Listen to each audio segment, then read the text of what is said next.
오늘은 성부, 성자, 성령 하나님이 각각의 독립적인 모습과 지위를 가지고 계시지만 근본적으로는 한 분이심을 고백하는 삼위일체 주일입니다. 교회가 삼위일체 주일을 처음 지키게 된 것은 10세기 어간으로 여겨집니다. 지난 대림절 첫 주일에도 제가 말씀을 드렸던 것으로 기억됩니다만은 교회력은 대림절로부터 시작됩니다. 대림절의 경우 태양력으로 따지면 11월 말이나 12월 초에 시작됩니다. 대림절이 끝나면 성탄절을 맞이하게 되고 그 후에 주현절, 사순절, 부활절, 오순절 이렇게 이어져 갑니다. 오순절은 성령이 강림하는 사건이 있었기에 우리 교회에서는 성령 강림 주일이라 그렇게 부르기도 합니다. 지난 주일이 바로 성령 강림 주일이었는데 이 성령 강림 주일까지가 교회력의 전반부입니다. 이 전반부에 교회력의 모든 주요 절기들이 다 들어 있습니다. 반면에 오늘 지키는 이 삼위일체 주일부터는 오순절 후 첫 번째 주일, 두 번째 주일, 세 번째 주일 이렇게 쭉 이어져서 25번, 6번 주일까지 그렇게 이름이 붙여집니다. 대림절 첫 번째 주일 전까지 이런 식으로 이어지게 되는 것입니다. 오순절 후 첫 번째 주일이자 삼위일체 주일인 오늘부터 시작되는 이 후반부 반년을 교회력에서는 ordinary time, 일상적인 기간이라고 해서 다시 오실 주님을 맞이할 준비를 교회가 하고 성도들을 영적으로 훈련하는 기간으로 삼게 됩니다. 이런 까닭에 이 ordinary time 동안 선포되는 메시지 역시 삼위일체 되신 하나님을 어떻게 경배하며 섬길 것인지, 또 성도들이 신랑 되신 예수님을 맞이하기 위해서 어떤 준비를 해야 할 것인지, 주로 성도들의 신앙생활의 모든 초점을 맞추게 됩니다. 이런 맥락에서 오디너리 타임의 첫 번째 주일이자 삼위일체 주일인 오늘은 믿음으로 말미암아 의롭다 하심을 얻게 된 우리 성도들이 어떻게 하나님과 합평을 누리며 살 것인지에 대해서 이렇게 살라 하십니다 하는 제목을 가지고 말씀을 경청하고자 합니다. 사도 바울은 로마서 4장에서 이신득의 믿음으로 말미암아 의롭다 하심을 얻는다라는 사실을 설파한 바 있습니다. 확인하는 차원에서 우리 몇 구절만 성경 구절을 찾겠습니다. 4장 3절입니다. 성경이 무엇을 말하느냐? 아브라함이 하나님을 믿음에 그것이 그에게 의로 여겨진 바 되었느니라. 11절 또 보겠습니다. 그가 할례표를 받은 것은 무할례 시에 믿음으로 된 의를 인친 것이니 이는 무할례자로서 믿는 모든 자의 조상이 되어 그들도 의로 여기심을 얻게 하려 하심이라. 아브라함이 할례를 받아서 의롭게 된 것이 아니고 아브라함은 무할례 시에 이미 그 믿음으로 의롭다함을 얻었고 그 의롭다함을 얻은 것에 대한 하나의 외적인 증표로서 받게 된 것이 할례다. 그렇게 지금 말씀하고 있는 것입니다. 한 곳만 더 보겠습니다. 20절부터 22절까지의 말씀입니다. 믿음이 없어 하나님의 약속을 의심하지 않고 믿음으로 견고하여져서 하나님께 영광을 돌리며 약속하신 그것을 또한 능히 이루실 줄을 확신하였으니 그러므로 그것이 그에게 의로 여겨졌느니라. 그렇습니다. 하나님께서 아브라함의 믿음을 보시고 행위가 아닌 믿음을 보시고 그를 의롭다 여겨주시고 모든 믿는 자들의 조상으로 삼아 주셨습니다. 이처럼 우리도 예수를 그리스도로 고백하면 이런 우리의 믿음을 보시고 우리의 모든 죄를 해결하여 주시고 의롭다 인정하여 주시겠다 하나님 말씀하십니다. 그런데 문제는 그 다음입니다.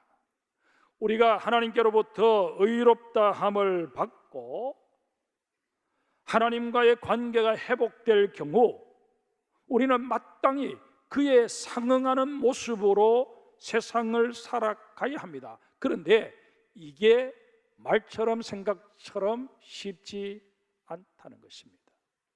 여기에 우리의 고민이 있습니다. 이제 이 문제를 우리 말씀 속에서 한번 해결해 보십시다. 본문 2절을 보겠습니다. 또한 그로 말미암아 우리가 믿음으로 서 있는 이 은혜에 들어감을 얻었으며 하나님의 영광을 바라고 즐거워하느니라. 이 개역 개정 성경으로는 언뜻 우리에게 감이 오지 않아서 현대인의 성경으로 다시 한번 제가 이 구절을 읽어드리겠습니다. 그리고 우리는 그분을 통해 오늘날 우리가 누리고 있는 이런 은혜를 믿음으로 경험하게 되었습니다. 그래서 우리는 하나님의 영광에 참여할 희망 가운데서 기뻐하고 있습니다. 오늘날 우리가 누리고 있는 은혜가 구체적으로 무엇일까요? 죄인인 우리가 예수 그리스도를 믿음으로 의롭다 인정함을 받고 하나님과의 모든 관계가 회복된 것, 그래서 하나님의 자녀가 된 것, 이것이 기본적으로 우리 모두가 누리는 은혜입니다. 우리가 잘 알고 있는 대로 하나님은 절대 선이십니다. 또한 하나님은 절대 의로우신 분이시기에 죄를 지은 상태로서는 하나님 앞에 나아갈 수가 없습니다. 여러분, 우리가 하나님께 나아갈 수 없다 하는 이 말을 가만히 곱씹어 보면 하나님의 은혜를 누릴 수 없는 것은 물론이고 하나님의 사랑에서조차 완전히 단절된 상태를 의미하는 것을 알 수 있습니다. 여러분, 하나님의 은혜가 아니고서 하나님의 사랑을 받지 않고서 살아갈 수 있는 이 땅에 인간이 있을 수 있다고 생각하십니까? 우리가 깨닫든 깨닫지 못하든 간에 우리는 다 하나님의 은혜 속에 살아가고 있는 존재들입니다. 하나님의 사랑 속에 살아가고 있는 존재들입니다. 비근한 예로 지금 이 방 안에 가득 차 있는 공기, 하나님께서 은혜로 주신 것 아닙니까? 일순간에 하나님께서 그 공기를 거둬가 버리심으로 말미암아 여기가 진공 상태가 된다면 우리는 몇 분을 견디지 못하고 다 생을 마감해야만 할 것입니다. 이것은 믿는 사람이든 믿지 않는 사람이든 하나님의 은혜를 인정하는 사람이든 인정하지 않는 사람이든 간에 보편적으로 누리는 그런 은혜 아닙니까? 정말 이런 소소한 것부터 시작해서 우리를 구원하여 주신 놀라운 은혜까지 우리는 머리끝에서부터 발끝까지 하나님의 은혜로 살아가는 존재다 하는 사실을 인정해야만 할 것입니다. 여러분, 이런 은혜를 가지고 우리가 살아가야 하는데 하나님의 은혜에서 우리가 단절되었다고 한번 생각해 보십시오. 이것은 한마디로 소망이라고는 아예 찾아볼 수 없는 절대 절망의 상태를 말하는 것일 것입니다. 성경에 기록되어 있는 대로 살았으되 죽은 자일 것입니다. 이런 우리를 예수 그리스도께서 찾아와 주신 것입니다. 더 정확히 말씀을 드리면 하나님께서, 성부 하나님께서 성자 예수님을 우리 가운데 보내어 주신 것입니다. 하나님이 왜 그렇게 하셨을까요? 우리에게 그리스도의 의를 덧입혀 주시고자 그렇게 하신 것입니다.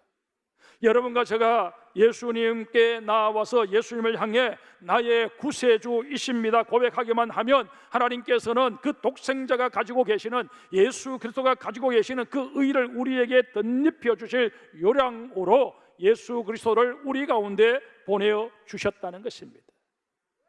죄로 인해 모든 것이 다 망가져버린 우리 인간들 편에서는 이런 하나님의 은혜와 사랑으로 말미암아 다시 한번 기회를 얻은 것입니다. 그러기에 사도 바울은 하나님께서 베푸시는 이 놀라운 은혜의 사건이야말로 우리에게 있어서 최고의 기쁨이요 즐거움이라고 노래하고 있는 것입니다. 그런데 여기서 즐거워한다, 기뻐한다 라는 말로 번역하고 있는 카우코메다라는 단어에는 자랑하다라는 의미가 함께 내포되어 있습니다. 우리가 예수님을 그리스도로 고백하고 하나님과의 관계를 복원시켜낸 것, 그래서 하나님의 영광에 참여하게 된 것, 이것은 내 인생 최고의 선택이요 자랑거리라는 것입니다. 이 자랑거리는 내가 세상에서 이루어내었던 그 어떤 성공이나 내가 받았던 그 어떤 상과는 비교도 안 될 만큼 대단한 가치와 의미를 지닙니다. 여러분, 내가 예수 그리스도를 나의 구세주로 영접함으로 말미암아 의롭다 칭함을 받게 되고 또한 하나님과의 모든 관계가 회복되어진 이 일을 선택한 것, 이게 내게 자랑이 되는 이유가 무엇일까요? 크게 두 가지로 그 이유를 정리할 수 있습니다. 첫 번째는 하나님께서 우리 마음에 심어주신 소망 때문입니다. 본문 3절 4절 같이 읽겠습니다. 다만 이뿐 아니라 우리가 환난 중에도 즐거워하나니 이는 환난은 인내를, 인내는 연단을, 연단은 소망을 이루는 줄 알미로다. 아멘. 우리가 하나님과의 관계를 회복하고 하나님의 영광에 참여하게 될 것이라고 소망할 수 있는 것은 어느 날 갑자기 이루어진 일이 결코 아닙니다. 어쩌다 운이 좋아서 이루어질 수 있는 일은 더더욱 아닙니다. 세상을 살면서 온갖 환난의 과정을 잘 견뎌내고 신앙적인 연단을 잘 받은 사람에게만 비로소 이루어지는 사건입니다. 여러분, 성경이 말씀하고 있고 하나님께서 우리에게 약속하고 계시는 은혜, 특별히 구원과 관련된 은혜, 그것은 값싼 은혜가 아님을 아셔야 합니다. 소망이라고 하는 것은 주께서 우리의 인생에 허락하시는 고난의 나무에 맺혀서 힘겹게 결실하는 열매와 같다는 것을 아셔야 합니다. 그러기에 성도 여러분, 인생을 살면서 이런저런 고난에 직면하게 되었을 때 낙심하고 좌절하고 주저앉아 버릴 것이 아니라, 또 하나님을 향하여 원망하고 불평할 것이 아니라 오히려 이것이 나를 더욱더 연단하시고자 하시는 하나님의 또 다른 은총이라 그렇게 고백하며 고난 속에서 오히려 찬송할 수 있는 하나님의 사람들이 되셔야 할 것입니다. 하나님과의 관계가 회복되고 하나님의 영광에 참여하게 된 것이 내 인생 최고의 자랑거리가 되는 두 번째 이유는 우리를 향하신 하나님의 사랑 때문입니다. 본문 5절을 다시 제가 읽겠습니다. 소망이 우리를 부끄럽게 하지 아니함은 우리에게 주신 성령으로 말미암아 하나님의 사랑이 우리 마음에 부은 바 됨이니. 앞서 하나님과의 관계가 회복되고 하나님의 영광이 참여하게 될 것이라는 소망은 저절로 맺히는 것이 아니라 환난과 인내 그리고 연단의 과정을 거쳐서 비로소 맺히게 된다고 말씀을 전해드렸습니다. 그런데 여기서 우리가 알아야 할 중요한 사실이 하나 더 있습니다. 그것은 우리의 삶이 아무리 고달프고 어렵고 연단의 과정이 아무리 길어서 우리로 하여금 지치게 만든다고 할지라도 반드시 하나님이 약속하신 소망의 열매는 맺힌다는 사실입니다. 그렇게 되는 이유는 아주 명확합니다. 우리를 향하신 하나님의 사랑이 그렇게 모든 상황을 이끌어가기 때문입니다. 우리를 사랑하시는 하나님의 열심이 우리가 소망하는 믿음의 승리를 반드시 거둘 수 있도록 만들어 주시기 때문입니다. 이 사실을 입증해 주는 말씀이 바로 6절입니다. 우리가 아직 연약할 때에 기약대로 그리스도께서 경건하지 않은 자를 위하여 죽으셨도다. 우리가 아직 연약할 때가 언제일까요? 우리가 예수님을 그리스도로 부르기는커녕 예수님이 그리스도이라는 사실을 알지도 듣지도 못했을 때를 말합니다. 말을 바꾸면 내가 죄악 중에서 태어나서 죄악 중에 살고 있으면서 의에 대해서는 무기력이 짝이 없는 그런 인생을 살던 때를 말한다는 것입니다. 그런 때에 그리스도께서 정말 아무 짝에 쓸모없는 죽은 개만도 못한 나를 위해 죽어 주셨다는 것입니다. 여러분, 이게 이성적으로 말이 되는 이야기라고 생각하십니까? 그런데 바울은 예수님께서 기약 때문에 그렇게 하셨다 증언합니다. 기약대로에 해당하는 헬라가 카타카이론입니다. 이 말을 직역하면 때를 따라서입니다. 어떤 때를 말하는 것일까요? 바로 카이로스, 하나님의 때를 말합니다. 하나님께서는 충동적으로 독생자 예수 그리스도를 이 땅에 보내신 것이 아닙니다. 구원의 임시 방편으로 예수 그리스도를 십자가에 달려 죽게 하신 것이 결코 아닙니다. 우리를 위한 구원의 모든 일들은 하나님의 놀라운 경륜과 섭리하에 이미 장세 전부터 정해져 있었고 하나님께서 친히 진행시켜 오신 일이라는 것이 성경의 일관된 증언입니다. 우리 그 증거를 한번 찾아볼까요? 에베소서 1장입니다. 에베소서 1장을 찾겠습니다. 1장을 찾아서 3절부터 7절까지 우리 같이 읽겠습니다. 같이 읽습니다. 찬송하리로다. 하나님 곧 우리 주 예수 그리스도의 아버지께서 그리스도 안에서 하늘에 속한 모든 신령한 복을 우리에게 주시되 곧 창세 전에 그리스도 안에서 우리를 택하사 우리로 사랑 안에서 그 앞에 거룩하고 흠이 없게 하시려고 그 기쁘신 뜻대로 우리를 예정하사 예수 그리스도로 말미암아 자기의 아들들이 되게 하셨으니 이는 그가 사랑하시는 자 안에서 우리에게 거저 주시는 바 그의 은혜의 영광을 찬송하게 하려는 것이라.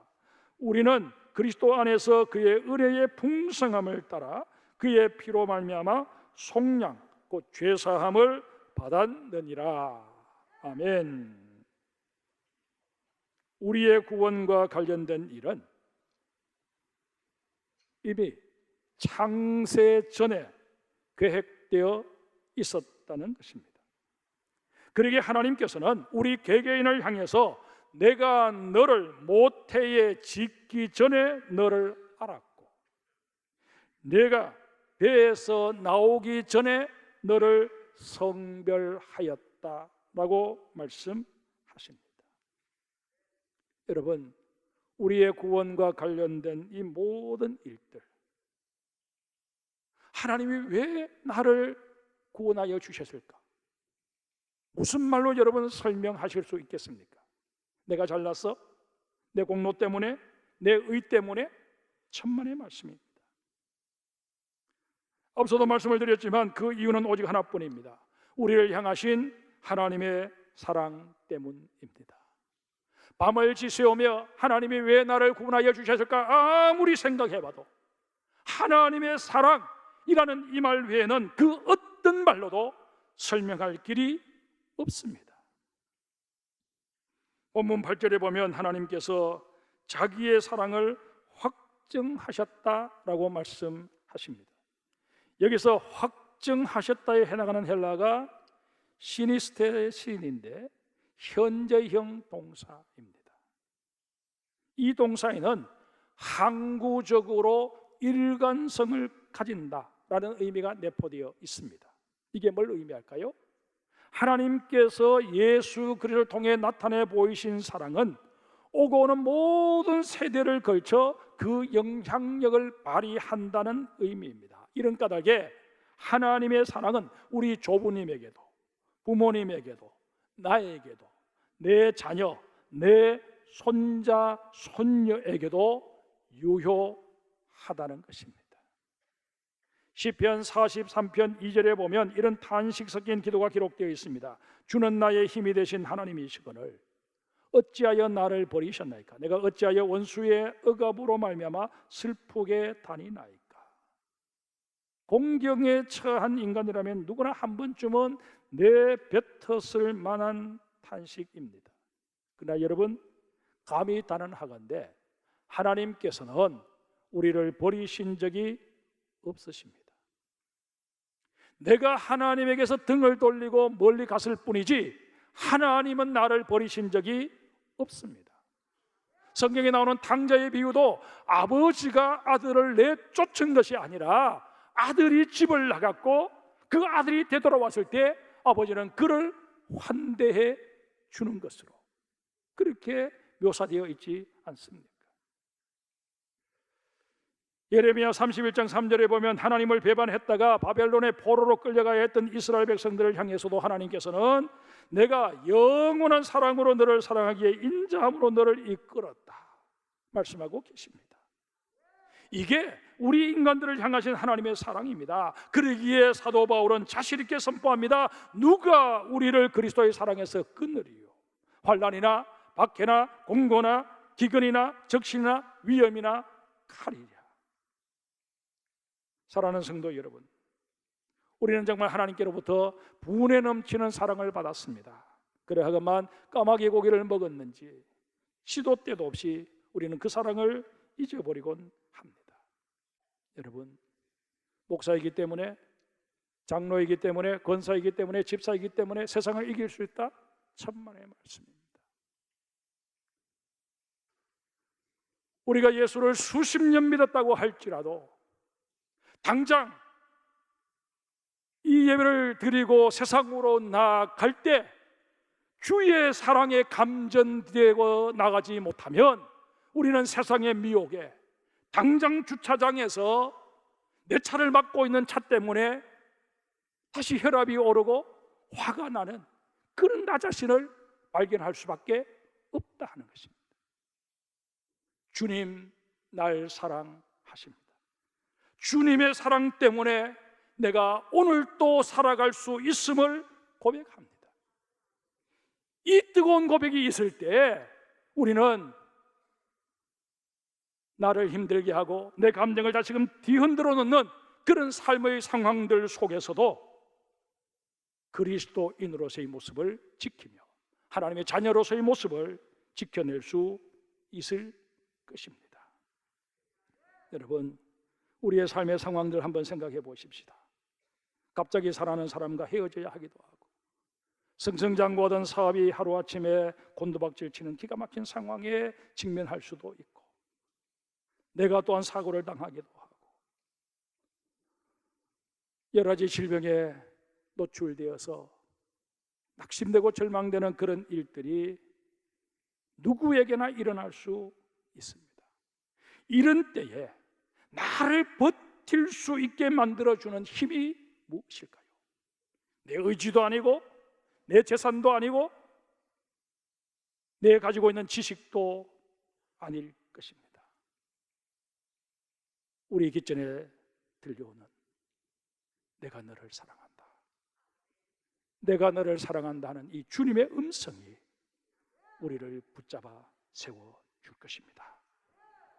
그러기에 이 사실을 깊이 깨닫고 주님 날 사랑하시니 나는 만족합니다.